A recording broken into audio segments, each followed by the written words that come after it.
Hey, good folks, it's John. Listen, it means the world to me that you listen to the show. What makes it hard is I don't get to talk to you while the show's happening and especially after the show. And so I don't know what you think. I would love to know what's going through your mind, what you'd love to see on the show, what you'd like the future of the show to look like, and what are the topics that you want to see me cover. Now, we live in a world where everybody's surveyed about everything, and I know that drives you crazy, but please fill out my survey. Text survey to 33789. That's survey to 33789, or click the link in the show notes to take my listener survey. And why not? I'm going to throw in a chance to win a $100 gift card. Thank you so much. I look forward to hearing from you. My husband gave me an Ancestry.com DNA kit as a Christmas present. Crap. I ended up discovering that my daddy was not my daddy. My biological father was the parish priest that my mother had had a very brief affair with.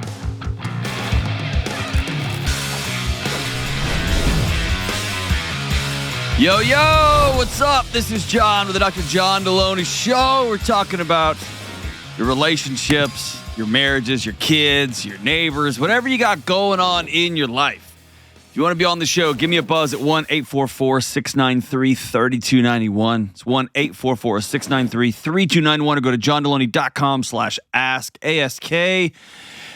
Real people, man. That's you. Trying to figure out your marriage, trying to figure out your boundaries with your in-laws, trying to figure out what job you should take, whatever you got going on, give me a buzz. If you are married, or you're about to be, or you're about not to be, the Money and Marriage Getaway is back in Nashville, Tennessee, October 24th through 26th. Platinum tickets sold out. All the VIP tickets sold out, and then we added some extra ones. We created VIPs to make people feel extra important. Those are gone too. What we have left are the regular standard tickets, and it makes it sound like wah wah. They're amazing. They're incredible. Like me and Rachel Cruz aren't just going to come over and roof your house like we're going to do with those other tickets. I don't know what they got us doing. It's wild. But 2.5 days of teaching for me and Rachel and a couple of other special guests, because we're in Nashville and you never know who's going to show up, and built-in time to practice what you're learning, lots and lots of Q&A. So the benefit of this is really you're buying access for a weekend of my time and Rachel, and we're going to sit with you and we're going to figure stuff out. An over-the-top date night experience that got off the rails last year, and it's going to get more off the rails this year, and I'm very excited about it. And then you can stay an extra day and make it a full-on Music City vacation. Be awesome. Tickets are $799 per couple, which, if you've ever been to a marriage retreat, is a steal. RamseySolutions.com/getaway. RamseySolutions.com/getaway. They'll be sold out soon, and so pick them up. I'm telling you, it's the most incredible thing I've ever been a part of. Event I've ever been a part of, bar none. It was magic, and I can't wait to up the ante again this year. All right, let's rock out to Macon, Georgia, and talk to Rebecca. What's up, Rebecca? Hey, Dr. Delony, I love your show. Thank you so much for taking my call. I love you, so I'm glad that I made that weird. I'm sorry, dang. I got all weird. I'm grateful that you called. How about that? I probably do love you. You're probably pretty wonderful, huh? I am pretty wonderful. All right, good job. I have a unique problem that I need help with. All right, bring it. So about 6 years ago, my husband gave me an Ancestry.com DNA kit as a Christmas present. Crap. What happened? Well, I was just trying to figure out what county from Ireland I was from, and I ended up discovering that my daddy was not my daddy. You are not the father. That's right. Did you find out who the father was? I certainly did. After a lot of investigation, I determined that my biological father was the parish priest that my mother had had a very brief affair with just before marrying my daddy. Yeah, it doesn't take a very long affair. No, it doesn't. They were only together about 2 months tops.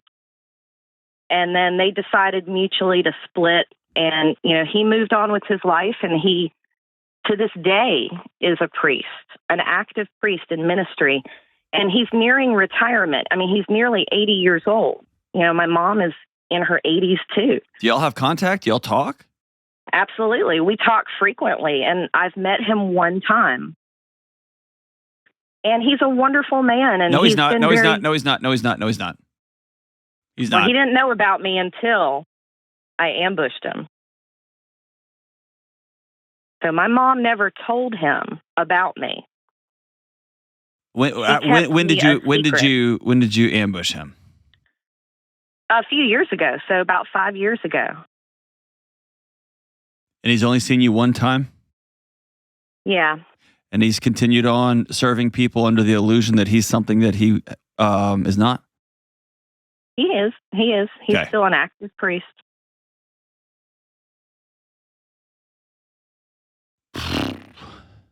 That's tough for me. That's tough for me. Yeah, I know. I mean, I want to give you a little bit more context so you can kind of help me. Okay. Like, Yeah. Before I just start judging everybody and getting all frustrated, I have a thing. If you take a job in a public setting, more importantly, if you take a job as a leader of a church, any denomination, you have to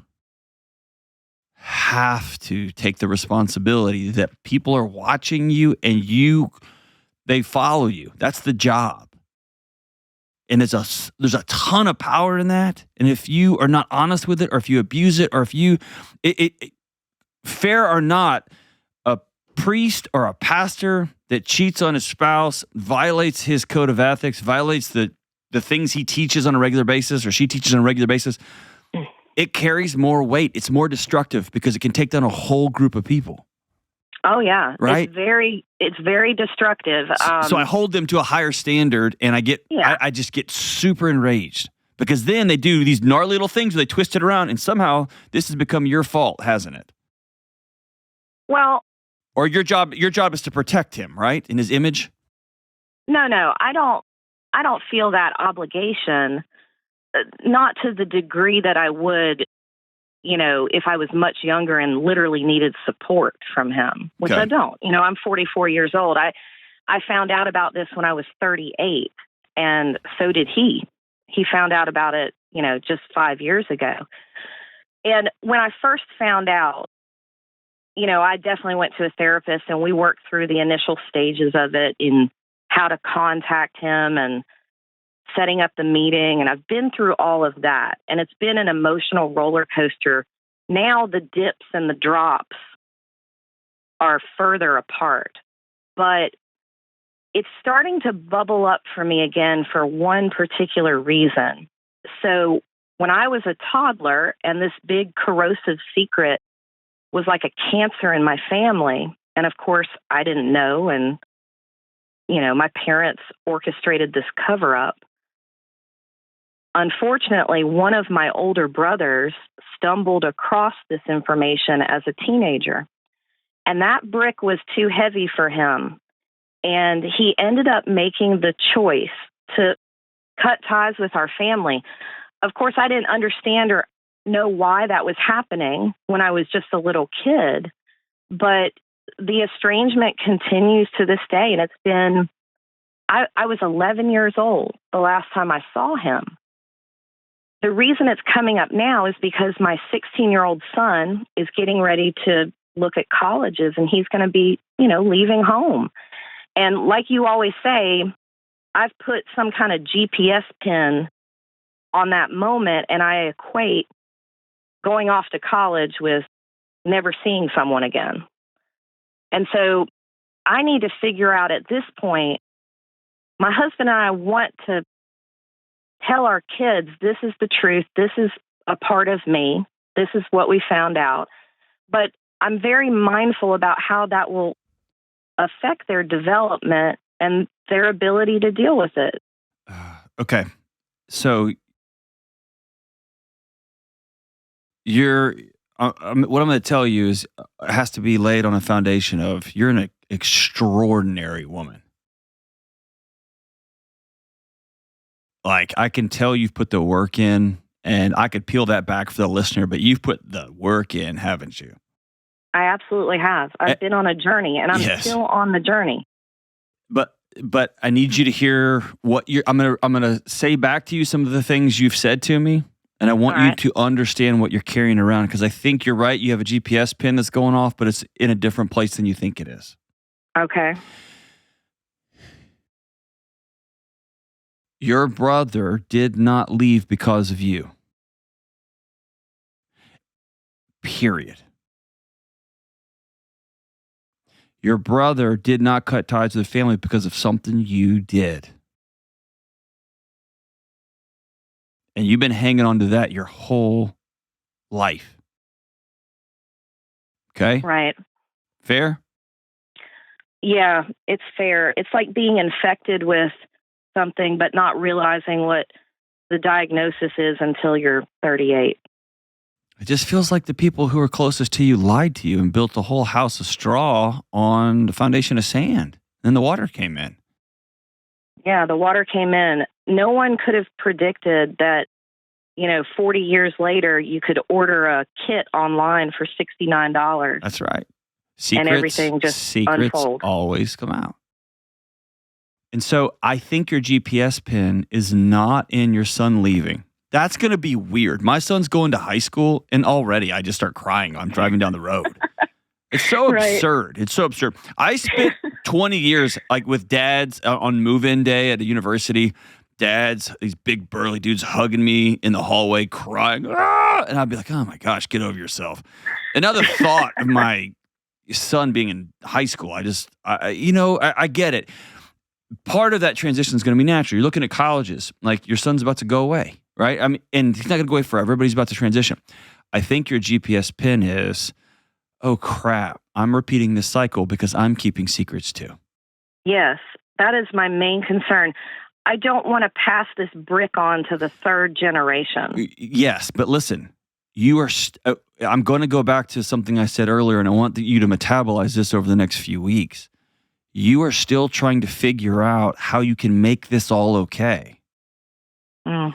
And what happened to you, the way you found out, something was done to you. You are a victim of two parents who lied to you. And I'm going to go further to say 5 years ago, this man found out he has a daughter, and he's only seen her once. He's not a good man. He's a coward. And I would say that if he was sitting right in front of me. Because when you find out you have a daughter, your world stops and she becomes your world. And his didn't. His charade continued. And you have been trying to make it all okay. Right. And it's not your job. So you are not going to be them when you tell your son what happened to you. So I don't want you to equate what happened, what you felt, your whole world ended up disintegrated. That won't happen to your son when you tell him the truth. Okay. You can frame it as Mimi and Papa are evil liars. You can do that. I wouldn't do that. Right. I mean, I can't because their grandparents, not my priest father, but their grandparents who they've known for their whole lives. I mean, they're extremely involved, loving grandparents. And I think I'm not going to give them a pass on what they did. I'm not going to give them a pass on the context. Right. And 40 years ago, the world was different. Right? Right. It's not a pass. What happened to you is wrong. Yeah. But that does provide some context for when you tell this to your 16-year-old. And I have a 12-year-old, so 12-year-old's the timing of it 12-year-old's probably not we're ready. Worried about. 12-year-old's probably not ready. If 12-year-old is in a position where if he asks, I will disclose limited information. So what am I saying here? 16-year-old, I would probably, before y'all go look at colleges, you and only you take him out and say, there's a family secret I found out about several years ago, and you're old enough now, I'm going to bring you in on it. Okay. And before we go, I love my mom. I love my dad. And then I did this 23. To be honest with them. Yeah. And say it messed up my whole world. And it doesn't change the fact that my stepdad was a pretty amazing guy and stepped into a gap and raised me and was awesome. And he's a great granddad to you. Right. It also doesn't change the fact that my mother did something 40 years ago in a very different sociocultural context, and she made a call. Yeah. And here we are. Right? Right. And then exhale. Right? But he at some point he's going to want to meet his granddad. Yeah, and logistically that's complicated. I disagree. If it's with a coward, it is. If it's with somebody who's going to own up to their responsibilities and take responsibility for the family lineage they've put into the world.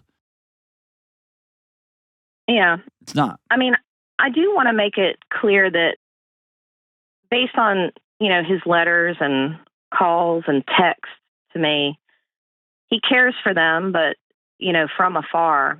And I think he's willing to let me take the lead on when I bring them into the circle. Hold on. Whoa. Are you talking about your birth dad? Yeah. Oh, my friend Rebecca. He doesn't get a vote on anything. Okay. 0. You don't seek out permission for when the right moment to tell this story is. Okay. He cashed out his any rights to this story at all. You do what's best for the family that you are holding together. Right. He gets no say, 0, zilch. He cashed out. He walked away. And in his defense, he didn't know for 40 years. Now he does. He gets no votes, none, 0. Now, when it comes to your 12-year-old, I would, if the 12-year-old says, 12-year-olds have a weird way. 10 to 13-year-olds have a weird way of just dropping questions, and you're like, how did you know that? If he ever says you don't look anything like your dad, be like, yeah, there's a whole bunch of family stories that one day when you're older, I'll tell you. What do you mean? There's just a whole bunch of family stories. And what we're going to do is we're going to start leaving breadcrumbs so that when he's 16 and y'all start looking at colleges, you're going to take him out and say, remember that I told you there were some stories? Well, there's a big one. And that way you're not lying. No, he's we just look differently. And then you have to unwind a lie. You're not giving the full story because a 12-year-old can't absorb all that, but you're also laying a path for when this story comes true.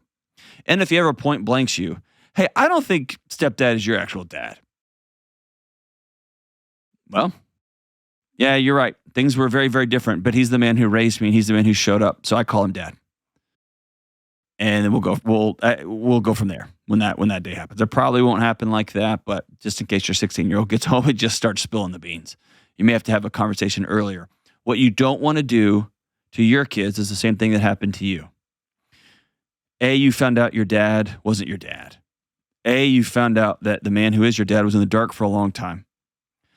You found out your dad is just going to send texts and letters. He's not going to show up and grab his baby girl and squeeze her until she can't breathe and say, I love you and I'm so sorry and I miss you and we have 40 years to make up.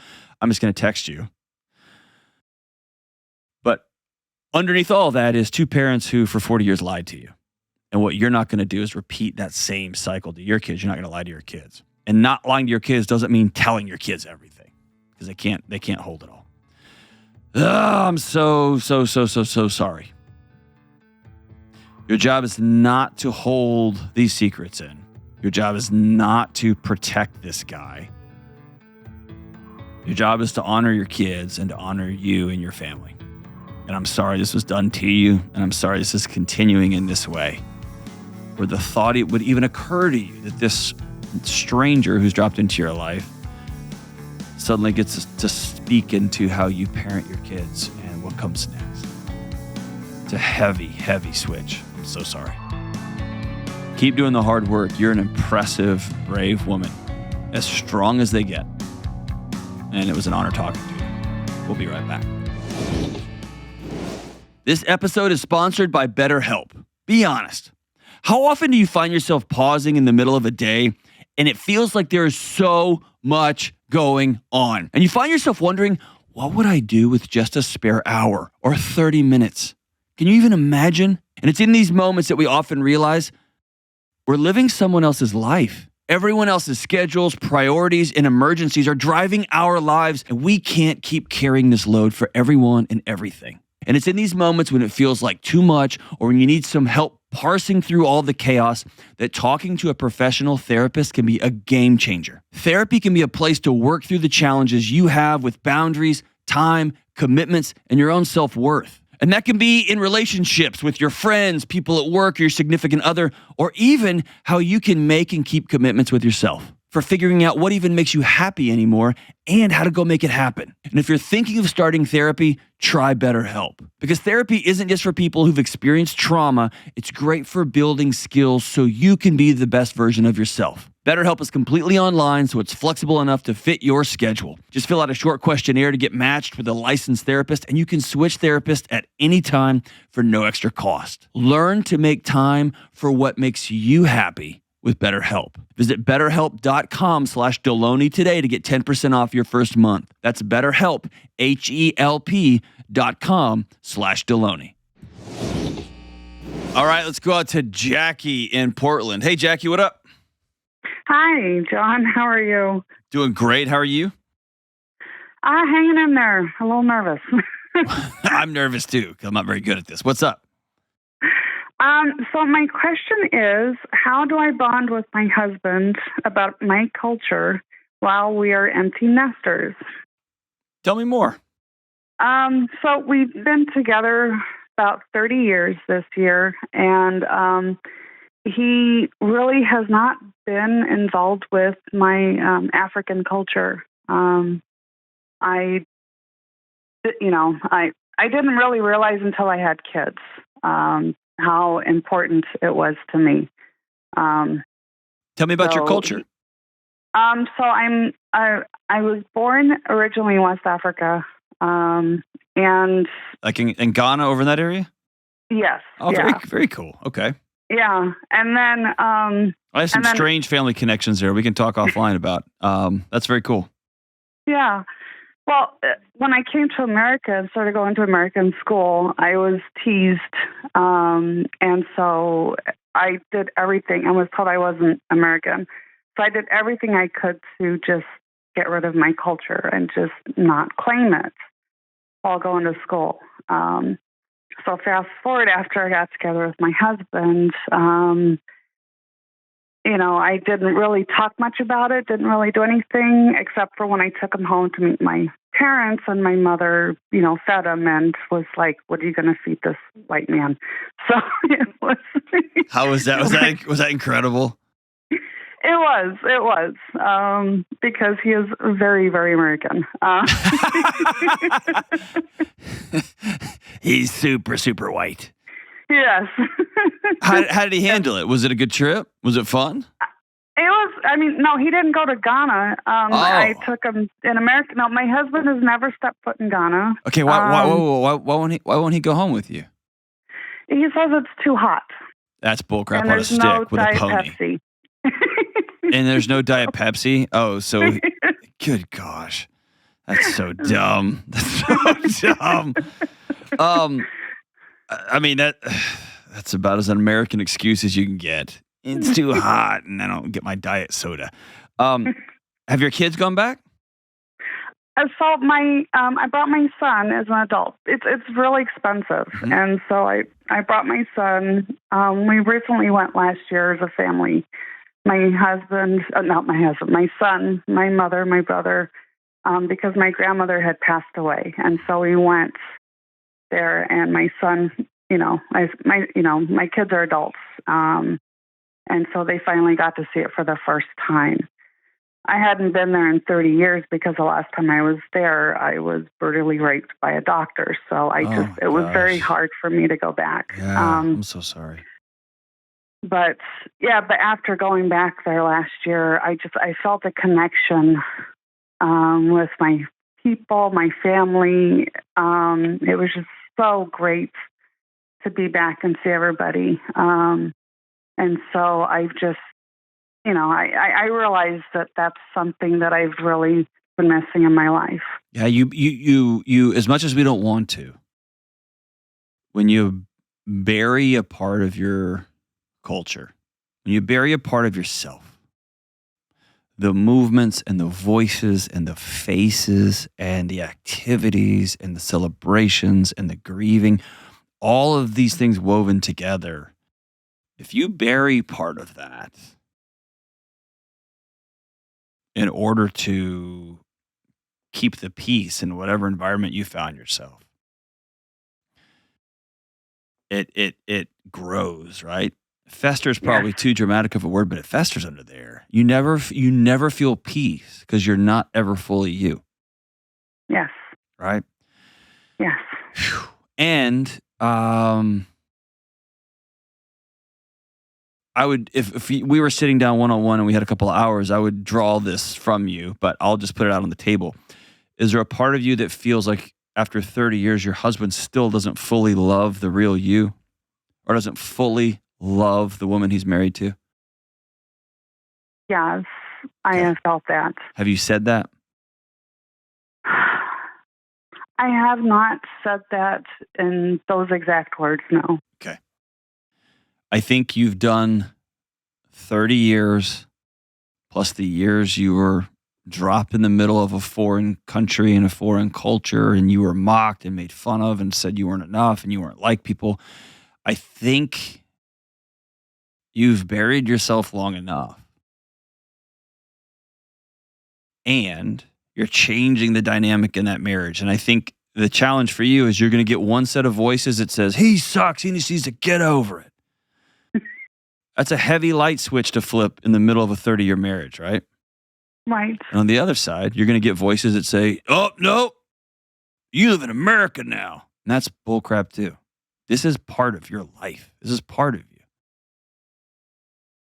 But at some point, for you to be whole, you're going to have to sit down and look this man across the aisle. You love this guy, right?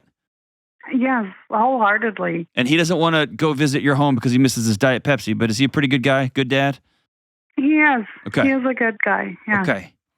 Sounds like he has lacks significant understanding or education about your culture, and more importantly, about what it means to feel so unplugged. And maybe a reference point is the thought of him going to your home country,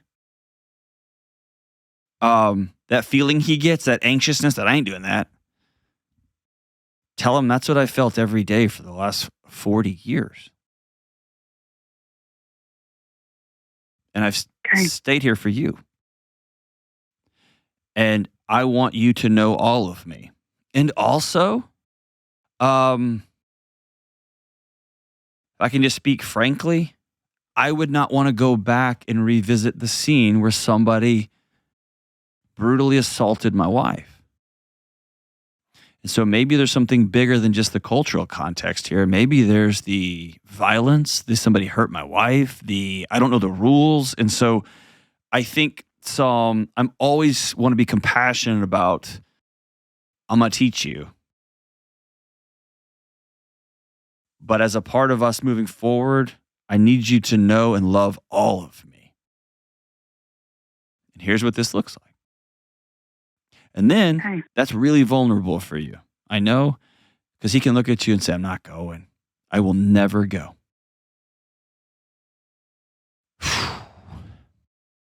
Yeah. And that's hard, right? Yes. Yes.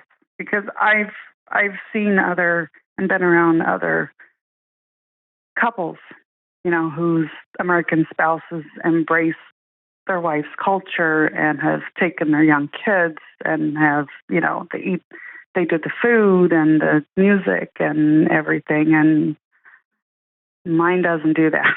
Yeah. And so I'm jealous. Well, and I think that's part of telling the truth. I'm jealous. Yes. And maybe ask, like, what is it? It's not Diet Pepsi. Stop with that nonsense. And it's not the heat. Stop with that nonsense. Beneath it, what's the story beneath it? Is it safety concerns? Is it too much nonsense media?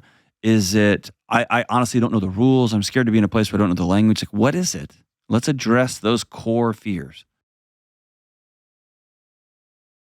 Because y'all are in the back half now. Y'all get to pick at y'all get to choose what happens in the back half. Yes. It can be an amazing adventure, where you go all over the place and you learn all about things, and suddenly this super white Midwestern American with a Diet Pepsi can in his hand is dancing with his wife and Ghana. Like, how crazy, fun, and beautiful is that? Amazing. And I've got, like I said, I got family members that travel to Ghana somewhat regularly. And the shots and the travel and the joy mixed with the poverty and the all of it, right? It's a big jumbled bag, right? And so I think telling a guy who clearly hasn't traveled very much, like, hey, this is important to me, and let's get to the root of it. All of this rests on an understanding that he can look at you and say, I'm not doing it.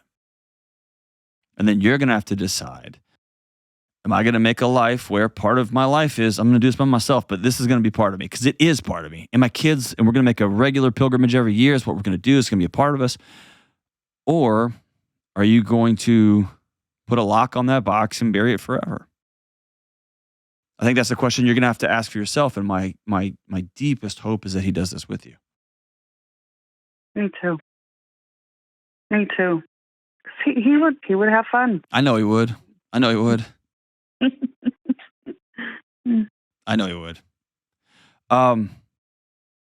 Thank you for honoring the complexity of his situation. And more importantly, thank you for telling us your story. Oh, thank you for giving me this opportunity. Yeah. And invite your kids. And I think sometimes we think cultural differences have to be across the world like this. I grew up in the city. I grew up in the suburbs of a city. And my wife grew up on the outskirts of a smaller West Texas town. We grew up 7 hours apart from each other, but we might as well have been on different planets. And it's important for me to go be a part of the culture she grew up with. I watch her go, whew, and she exhales. And I've also seen my wife come to the bowels of a Houston punk rock venue and sit up against the wall during a wild 30-foot fall show while there's mosh pits and people flying off the balcony and because that was the culture I grew up in. And it was, I want to know all of you. I want to love all of you. So this like while we're talking Ghana and America right now, it can be as just a few hours away. But this idea that I want to know all about you and I want to love all of you. And I can't pretend that your childhood, that your family, your lineage doesn't exist. Is that fair? Right. That's fair. Amazing. Your mission is to tell the truth. And I know that's going to be hard, right? Yes. So Very. Write down on a piece of paper, all by yourself. Take yourself to a coffee shop and get some tea and write down, here's what I want. I want to go on a trip. I want to get a budget, and once a year, I want to go to take one kid or all the kids, or I want to do the whole family. What are the things you want? And then in another column, what do you need? Husband, I need you to love all of me. I need you to know all of me. I need to get to the bottom of your fears on this deal. I need us to be together as we decide, as we co-create what the next 30 years of our marriage is going to be like.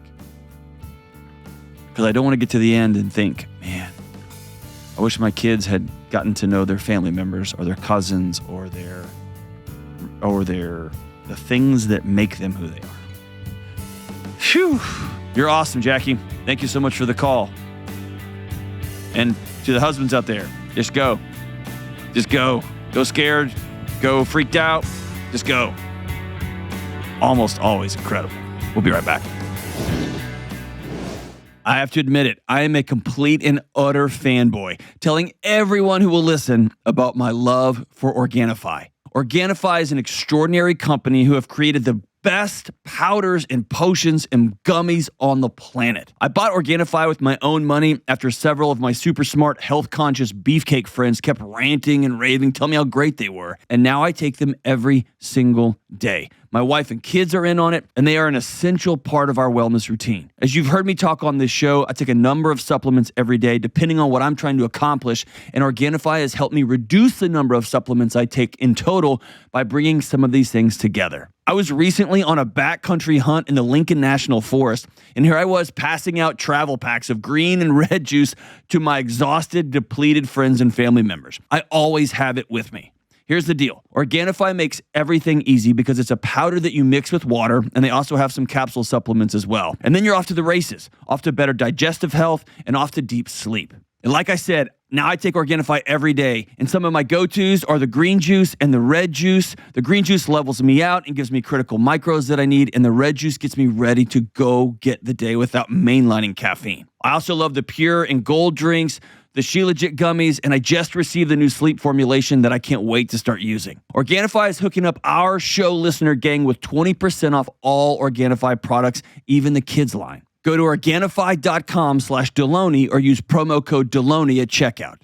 That's Organifi.com/Delony or use promo code Delony at checkout.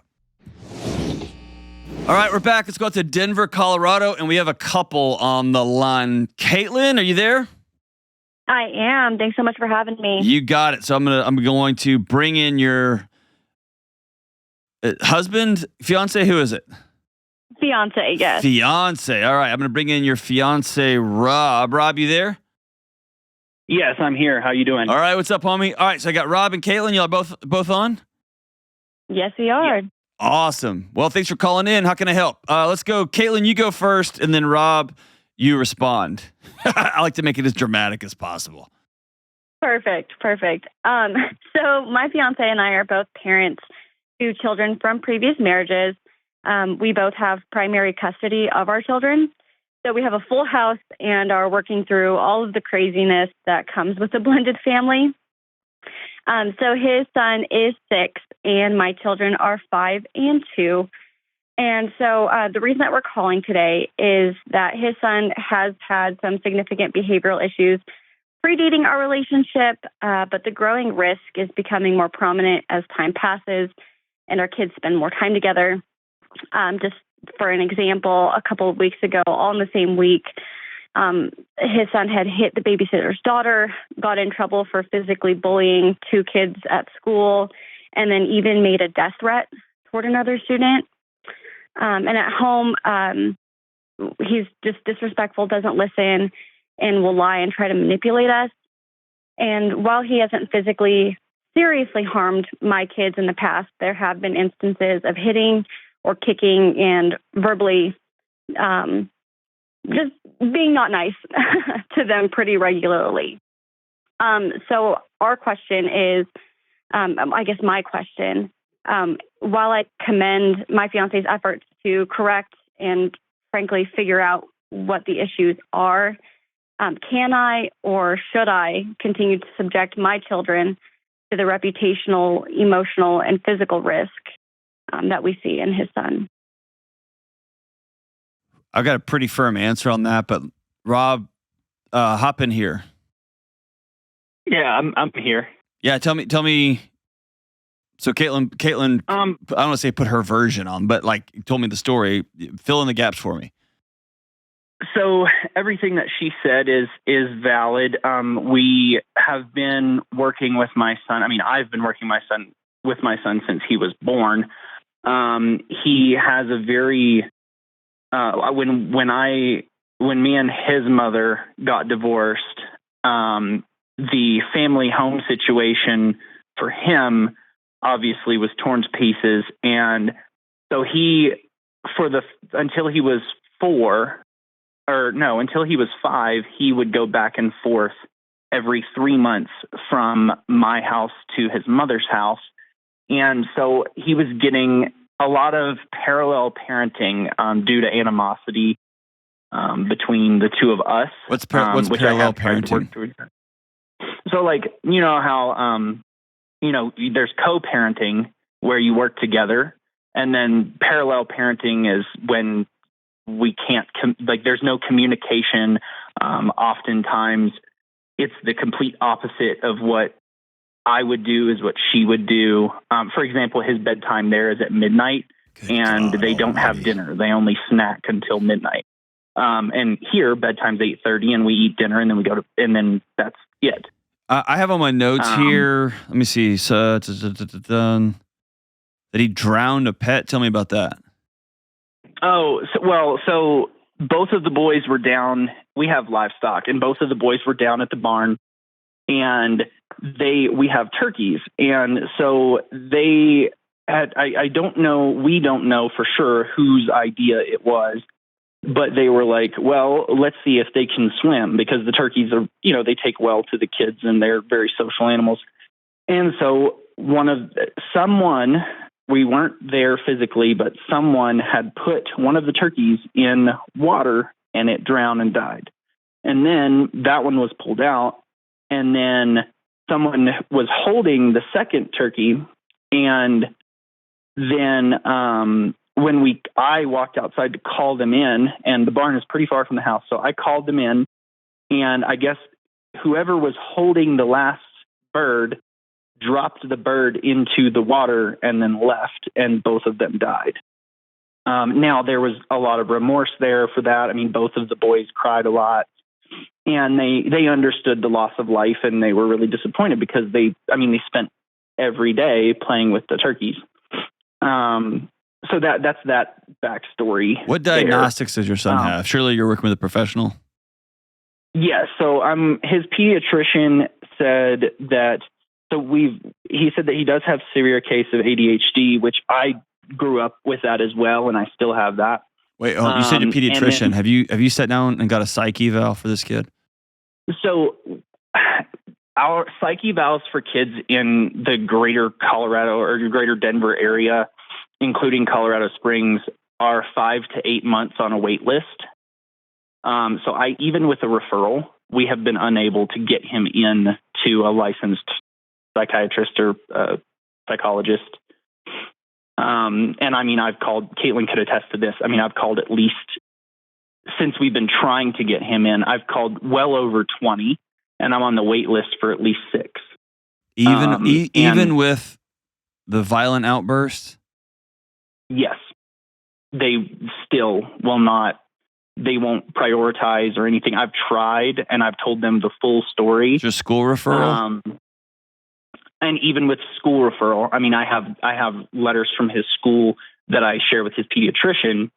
And, but even with those letters, I still, aside from taking him to a hospital, which I did talk to them, but they also were saying that that's more of like it's non-emergent. Yeah, it's an acute thing. I wouldn't do anything. Yeah. Jeez. So, it's like as a father to my son, I'm between a rock and a hard place where the only resource that I have is his pediatrician, which is he's great, but I only have the pediatrician and then a school counselor that pays very close attention to him. And between those two, that's all I have. I've tried to get more support than that, but it's just not available. Yeah. And then with the wait list, me and, we're planning on moving out of state in the next 3 months. So where to? There's wait list we're planning on moving actually to out east to Nashville. Okay. I would get on a list ASAP. Here's the, what does your pediatrician diagnose this kid with? So he's been diagnosed with the ADHD, and then he said, so we're still in trials. We had to adjust the medication.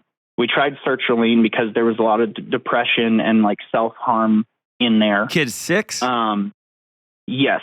But his mother used to, when he was a baby, this was part of the reason of the divorce. His mother would do self-harm with him, like around him while I would be at work. Right. And I didn't catch this until I put cameras in the house. Yeah, jeez. So he does what she did, which is like banging heads against the wall and scratching her face and scratching his hands. So this is a kid that's experienced a ton of trauma. Yeah. You need to get him into a psych eval. You know that, so I'm not going to beat you up over that. Yeah. I can't believe in the greater Denver area there's not somebody that could get him in, but I trust that you love your kid and you're trying. Yeah. I do know that you could find a child counselor or therapist, and I would be maniacal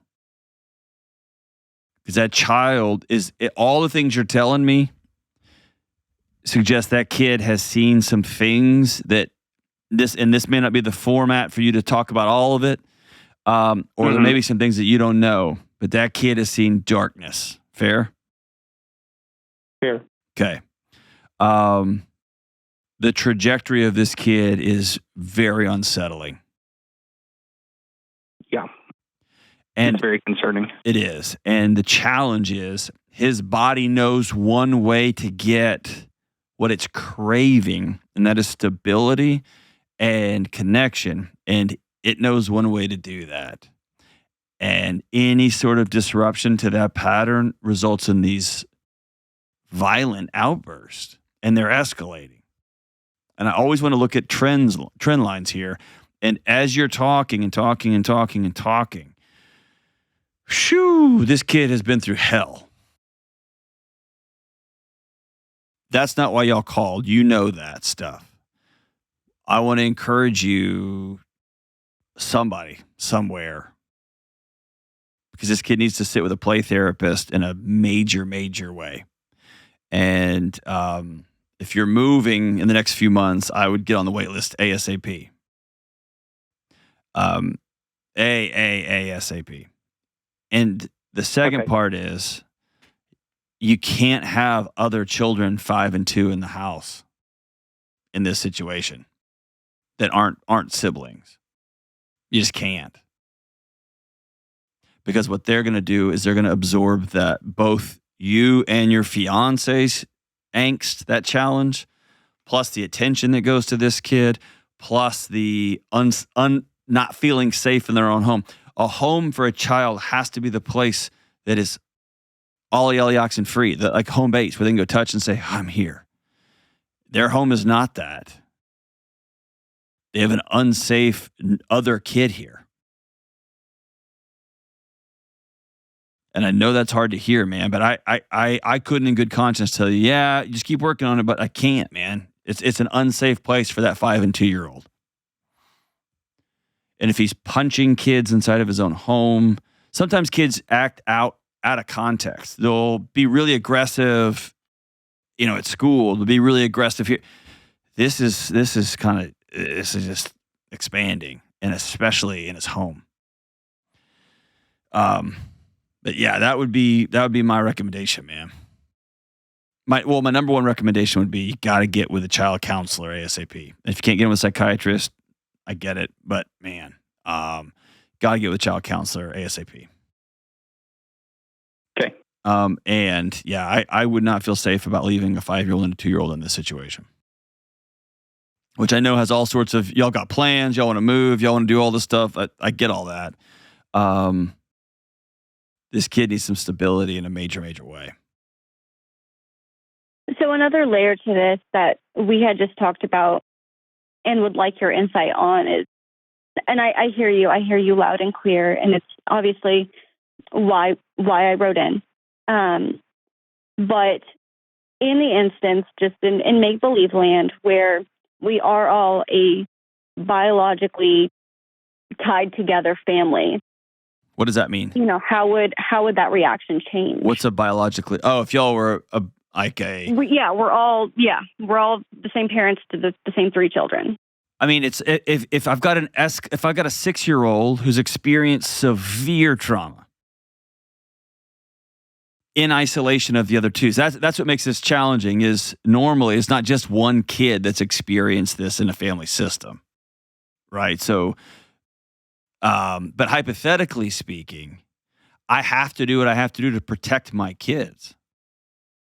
If I had to go as far as to get a 1-bedroom apartment and let this kid settle in or go get the medication he needs or be institutionalized for a while because his violence is escalating as a 6-year-old, or what most often happens is a kid is experiences sexual trauma at an early age, and it just flips the switch, and that child becomes a child predator. And that child has to be removed from proximity to other kids, period, point blank, end of story. And it's highly, highly disruptive to entire family units if the situation arises that it only happens to one kid. I haven't worked with I'm just being honest, I haven't worked with families where it's only happened to one kid like that. It's usually everybody's in a big mess when things begin to escalate like this.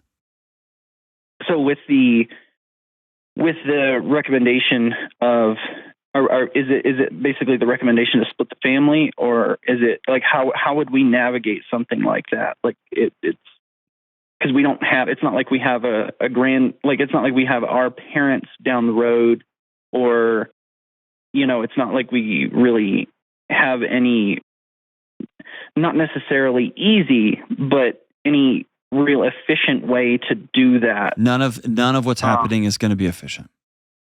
Every single thing that is before you is going to be hard. And then with the implications of doing that type of lifestyle to help with my son, which is, something's got to give. And I'm going to continue to work on it and everything, but if it takes him, however long it takes him, what are the implications on the relationship and the family as a whole? With us not, if she had to move out of state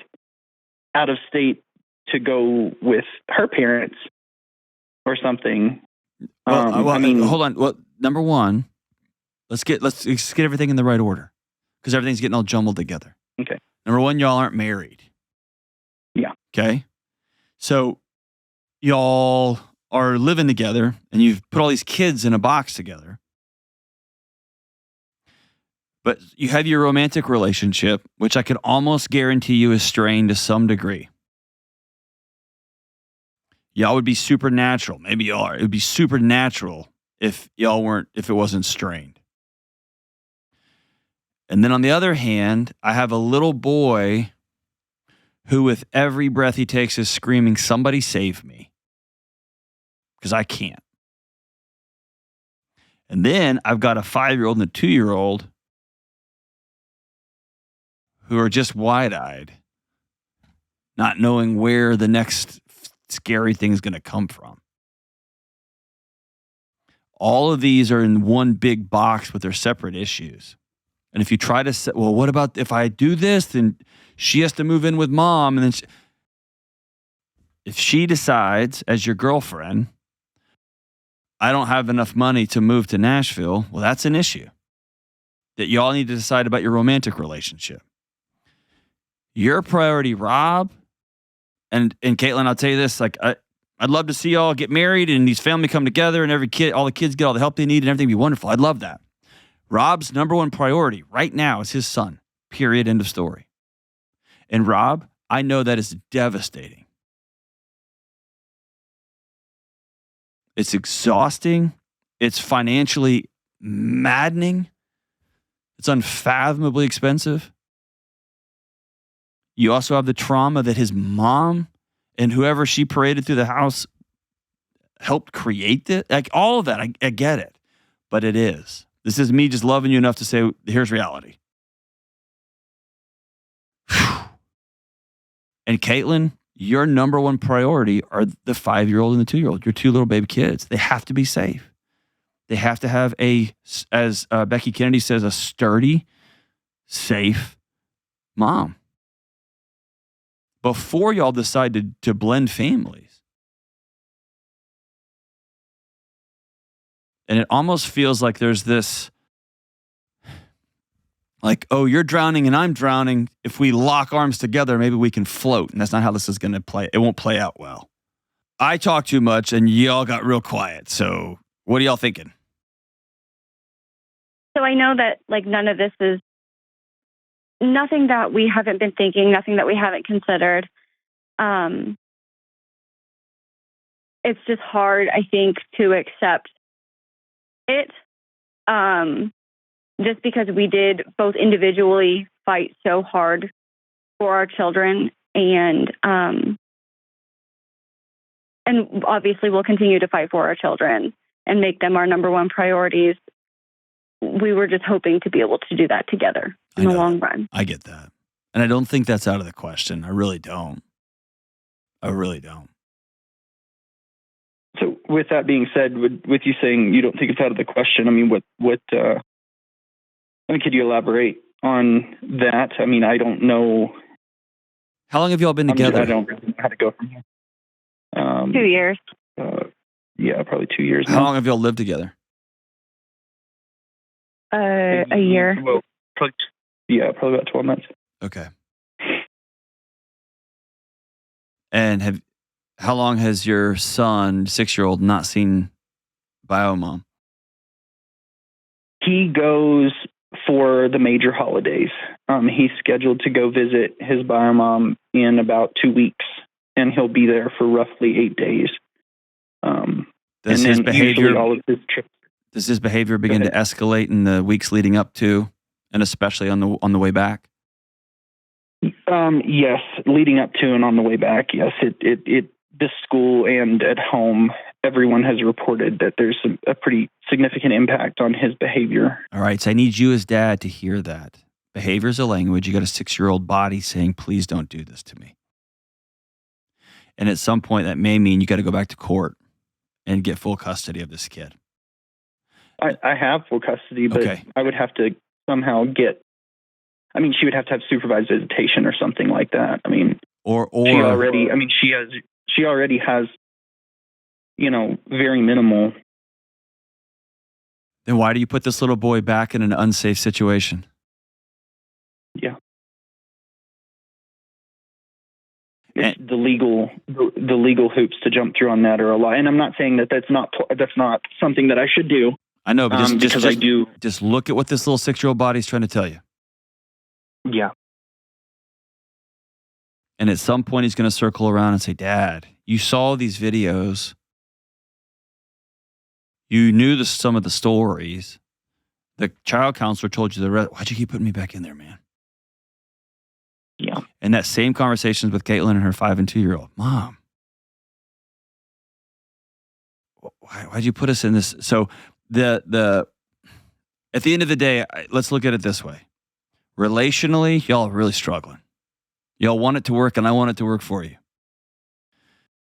Parenting, we had this vision of how this was going to work, and it's going to work great, and we're going to get some stability and some safety, and that's not working. And so as parents, what we have to do is be the adults and back out and say, all right, this plan that we wanted to work is not going to work. So it's not going to be efficient. It's going to be infinitely more expensive. One of us may have to move, and we may have to be long distance for a season. We may have to live in an apartment instead of a house. We may have to get some help. We may have to move closer to family, whatever the thing is, because the goal is mom and dad have to be stable as individuals in their family context, and these kids have to be safe and get the care they need. And then we can start talking about blending families. Now, if this was a moody teenager, we'll work through that. This is a violent child who is clearly, and by the way, when I say violent child, I'm not saying they're the problem, but I am saying that behavior's got to be dealt with downstream. Okay? I love this little boy. I want to hug him. Like, just hearing about him, I want to hug him. With all my guts, I want to hug this little boy because I can just imagine he's been through hell. That's what's hard about it is when, there's a lot of things that are hard about it, but that's one of the hardest things for me as his dad is, I raised him from, his mother didn't breastfeed. She didn't want to take the time or the effort. I fed him from day one all the way through to now. And it's really hard seeing him, when he was 3 and even 4, he hadn't really developed these issues as they didn't really come to fruition. But then now that he's getting older, he's forming his own thoughts. He's really he's trying to process things. And he is one of the most loving, kind, amazing kids that anyone could imagine. And then we have just these, he'll flip and just, I mean, and it's something as simple as, well, somebody didn't want to share something with me, so I pushed them. Right. And it's just, but he'll spend hours, 2, 3, 4 hours a day, not every day, but quite frequently playing with Kaitlyn's 2-year-old. And I mean, they're like best friends.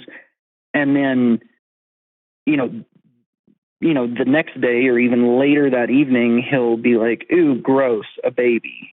Right. And I'm like, buddy, you just gave her a kiss on the forehead and told her you loved her an hour ago. And now you're saying, "Ooh, gross, a baby. I don't want you in my room. Don't touch me." Like, I don't, it's really challenging to navigate. In the challenge for an adult, often working with a young kid, is taking our adult rational mind and dropping it into a body that growth-wise, hormonally, trauma-wise, and just skills. Just having the skills on how to navigate feelings that feel like jet fuel. Yeah. And he doesn't have that. He doesn't have a model of that. And he's got a little body that is still trying to figure out where mom is because their heartbeats are connected. And that's the other tough thing too, is with the dynamic, the family dynamic that we've had over the past year of living together. I mean, there's not a sentence that he says to Kaitlyn that doesn't include something along the line. I mean, he calls her mom. Her kids call me dad. He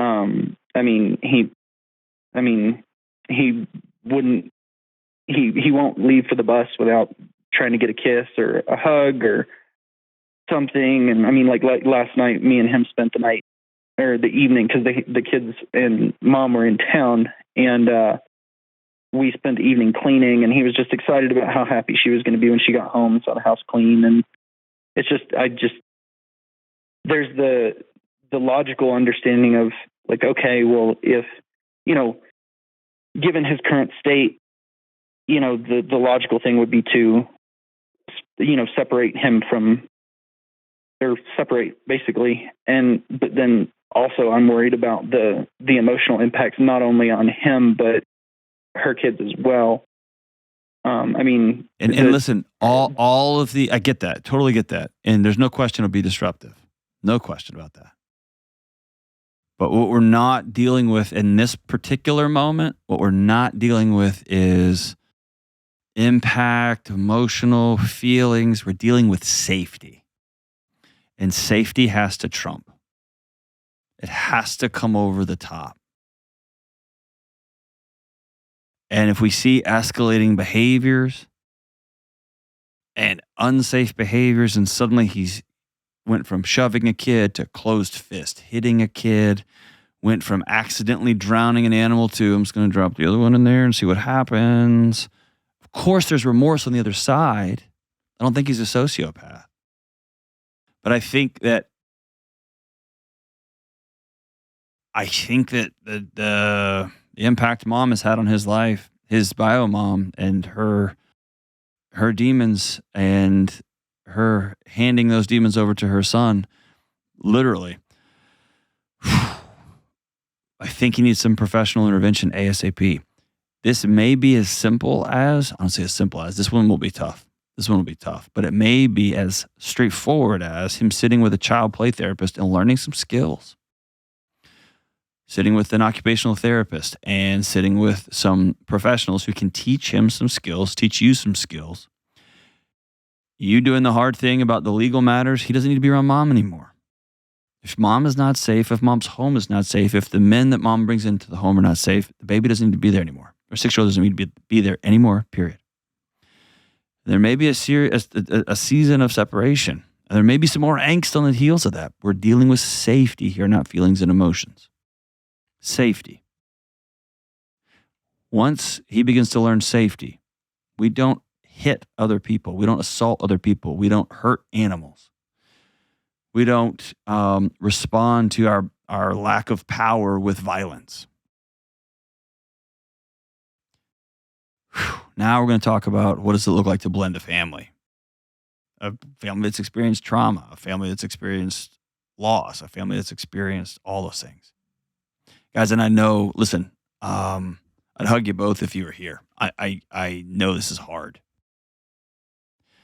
And like Kaitlyn said, I think this is something y'all have been wrestling with. And so my promise on the shows, I'm going to tell you the truth. And I hate it for you. I hate this is what I'm having to pass along. And I hate the state of child psychiatric care that you can't get in and see somebody when you got a baby that's, your child is hurting. But find a counselor, find a therapist, ask your school counselor if they can refer you to somebody. There's going to be people in the local network that your school counselor can send you to that maybe it's just a licensed marriage and family therapist, a counselor, a social worker, somebody, a licensed play therapist that can teach your kids some skills. Whew. And forensically, get some info on what he's actually experienced, because my gut tells me he's been through hell. Your kids are lucky that y'all love them. I'm proud of y'all for fighting for them, but the fight's just begun. We'll be right back. Hey, what's up? Delony here. Listen, you and me and everybody else on the planet has felt anxious or burned out or chronically stressed at some point.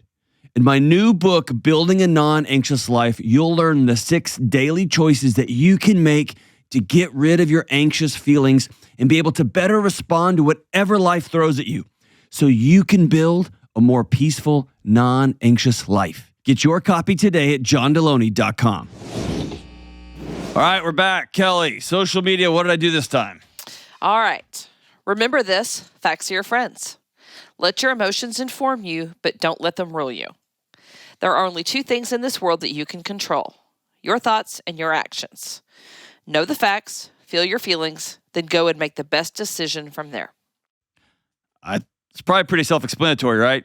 I think I would expound on it this way.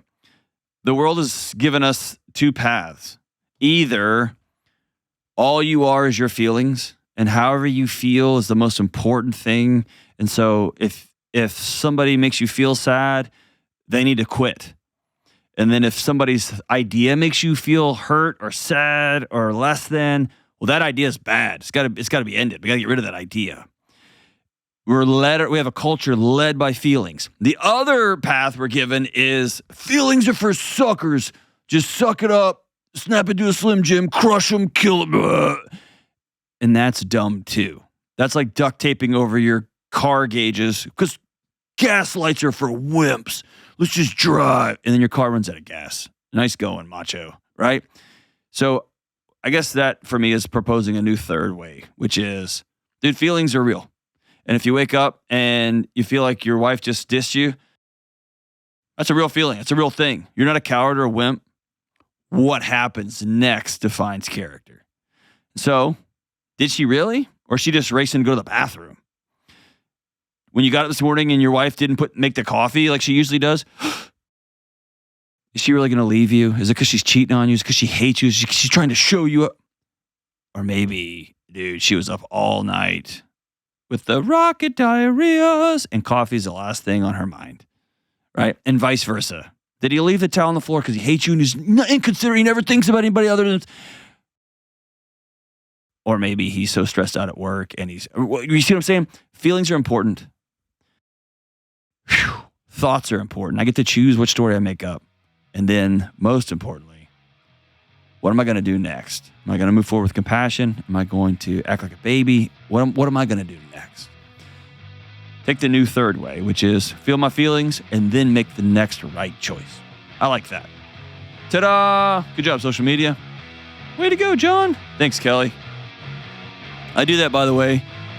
I compliment myself in your voice, and I'm like, thanks. Because I'll never get it in real life.